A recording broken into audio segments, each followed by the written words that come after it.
Hello, hello! Eto na nga, nakarating na tayo sa aming pupuntahan. Papakita ko sa inyo yung sinakyan ng tatlong boys na nauna sa amin. Eto nga, tinakpan ng daw ng saging. Eto na nga po. Ayan. Eto po ang kanilang sinakyan.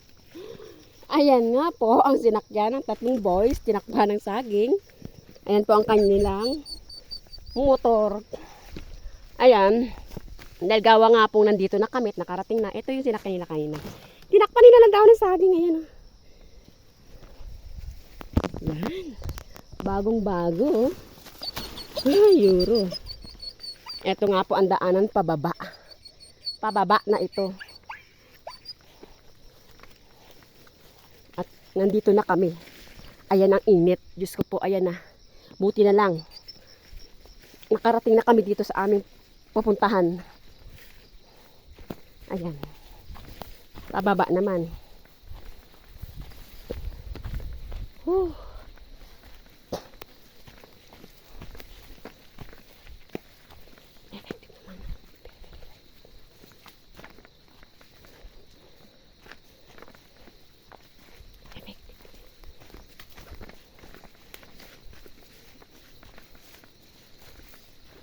Ayan nga po.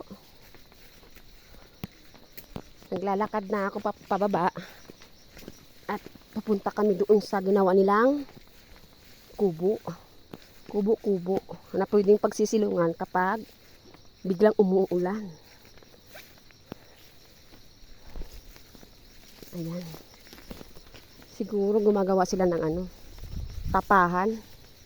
Tapahan, ano ba tawag din sa ano? Basta tapahan, yun na yun. Ano kayo ginagawa ng mga boys dito?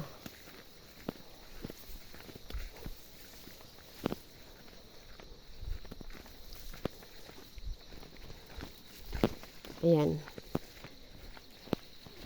Ayan. Malapit na. Magugulat yung tatlo.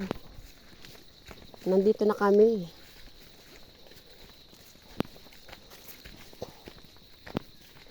Akala kasi nila mamaya pa kami. Inagahan namin ng punta gawa ng mainit mamaya. O, ayan na yung aking alaga. Ay, nauna na. Nagmamadali na. Hindi na to surprise. Makikita nga dito na kami. Oh my gosh. Medyo dahan-dahan tayo mga besh. At gawang medyo masakit na ang aking paa.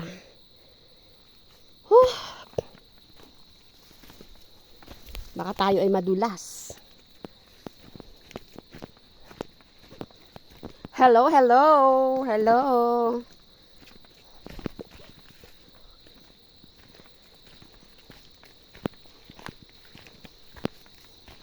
Ayan nga, malapit na tayo. Titingnan natin kung anong ginagawa ng mga boys.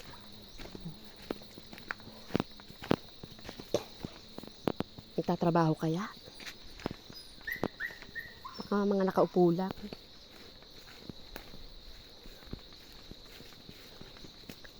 Baka nagtatagay ng lambanog. Tingnan natin. Baka nagtatagay lang. Charot-charot lang yung pag-kokopras ko, no? Minsan may sakit na ganyan ang ibang boys. Kung wari nagtatrabaho, yung palang nagtatagay. Tingnan natin.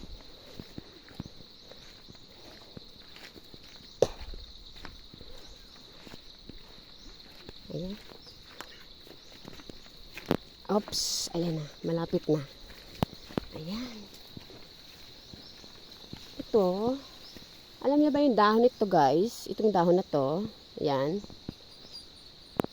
Gamot yan sa sakit ng tiyan. Ayan.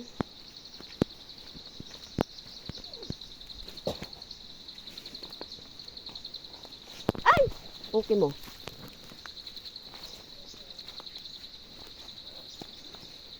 Ayan, medyo madulas at umulan kagabi. Ayan nga guys, malapit na kami. Ayan, natatanaw ko na yung munting dampa na ginawa nila kahapon. Eto na, ayan guys, naririnig ko na sila. Ayan. Ayan ang may-ari.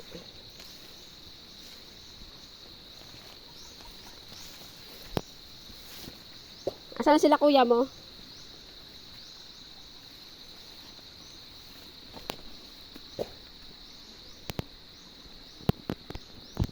Ayan, dito na tayo.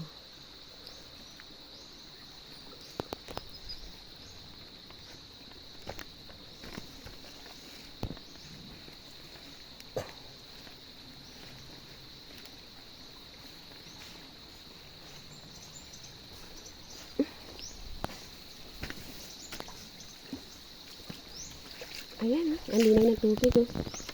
Ayan.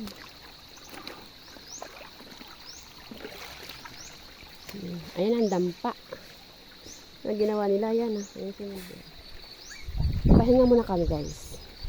Dahil nandito na kami sa aming pupuntahan.